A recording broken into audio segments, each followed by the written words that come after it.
solusyon. Tayo'y mag-ehersisyo, sabay-sabay na tayo. Lakad yung tagiliran, talong takbo ting kaya. Pagka-ihahain, dapat siguraduhin. Magulay at bukas, kumain lang ng patas. Lakas na katawan,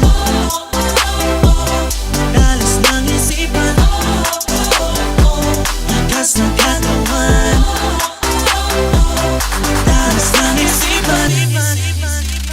Healthy life ay ating simulan.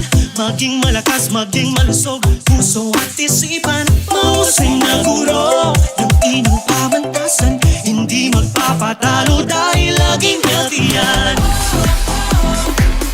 Tamang nutrisyon,